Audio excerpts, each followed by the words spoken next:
आइए हम एक चटपटी स्वादिष्ट होममेड नमकीन तैयार करते हैं। इसके लिए सबसे पहले एक कढ़ाई लेते हैं, उसमें तेल डालते हैं, सरसों का तेल। फिर थोड़ा सा छन्नी में थोड़ा सा पोहा डाल कर हम इस तरीके से हम पोहे को फुला लेते हैं। जब 4-5 बार में यह प्रोसेस को अपनाते हैं और जब पोहा फूल जाता है तो सारे पोहे को हम इकट्ठा करते जाते हैं। जितनी हमें मात्रा में नमकीन बनानी है उसी अनुसार हम पोहे को छानते जाते हैं और ये प्रोसेस जो है हम बार बार करते जाते हैं।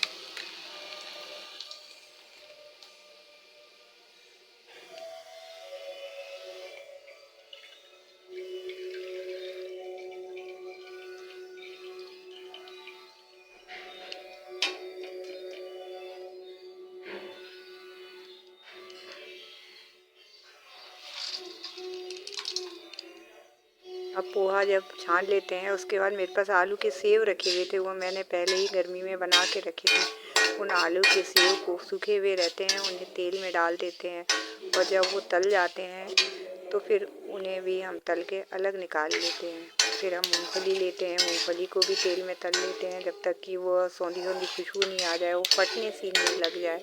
तब तक मूंगफली को भी तल के और उन्हें भी अलग एक प्लेट में निकाल लेते हैं।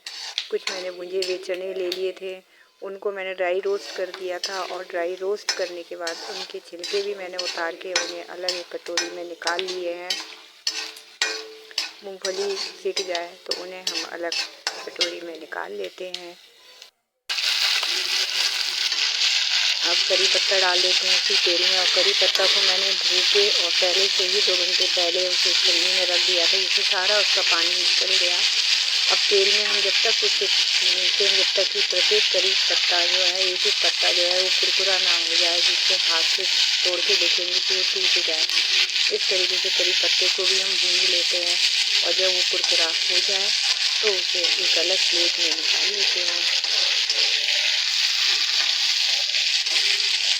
फिर एक प्लेट लेते हैं और उस प्लेट में हमने सूखी धनिया, सौंफ और जीरा ले लेते हैं और इनको भी अब हम कढ़ाई में थोड़ा सा तेल डालते हैं और उस तेल में वो पुराना तेल को निकाल लेते हैं क्योंकि वो काला पड़ चुका रहता है। नया तेल डालते हैं और उस नए तेल में इनको जो है हम सारी चीज़ों को तब तक करते हैं जब तक सोंधी खुशबू नहीं आ जाए और ये तड़कने ना लग जाए।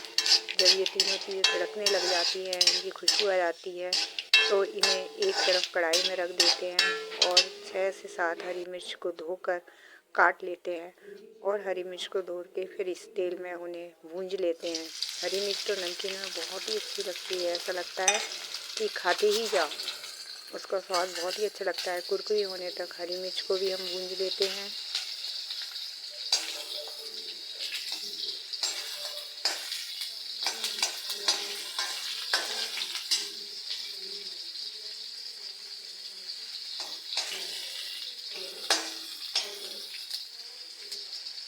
जब हरी मिर्च भून जाए, कुरकुरी हो जाए, तब उसे जो है हम अलग प्लेट में फिर से निकाल देंगे और फिर इसी कढ़ाई में ही हम जो है अपने स्वादानुसार कुछ मसाले जो है गैस को बंद करने के बाद, क्योंकि मसाले जल जाएंगे इसलिए गैस को बंद करने के बाद इसी ही तेल में हम थोड़ा सा ठंडा हो जाए तेल, तब उसमें हम मसाले डालेंगे।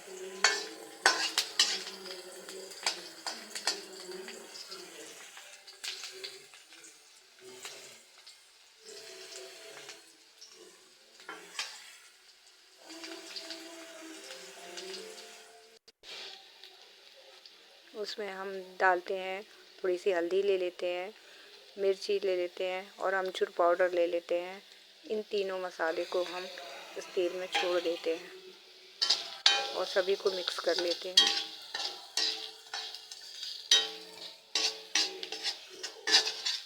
ये मिश्रण तैयार हो गया है। अब हम सारी चीज़ें जो हमने इकट्ठी कर ली थी तो उन सभी इकट्ठी चीज़ों को हम जो है एक जगह रख देते हैं। अब एक परात लेते हैं, उस परात में मैंने लाई भी भूंजकर जो है, ये किशमिश है, ठीक है, किशमिश भी हम ले लेते हैं और ये लाई है जिसको मैंने भूंजकर पहले ही अलग रखी थी। देसी घी में हल्दी और नमक डालकर इसे भून लिया था मैंने, कुरकुरे होने तक सेक लिया था इसे देसी घी में ही। तो लाई डाल लेते हैं आलू के सेव, मूंगफली, भुंजे हुए चने,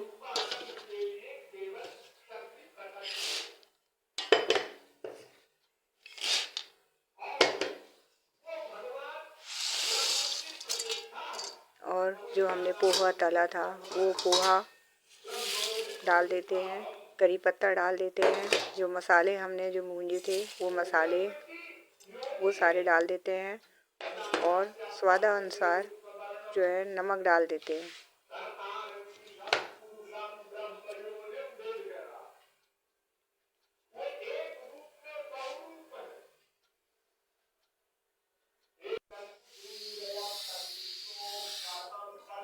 किशमिश डाल देते हैं उसमें, स्वादानुसार नमक डाल देते हैं और उसे मिक्स कर देते हैं अच्छे तरीके से।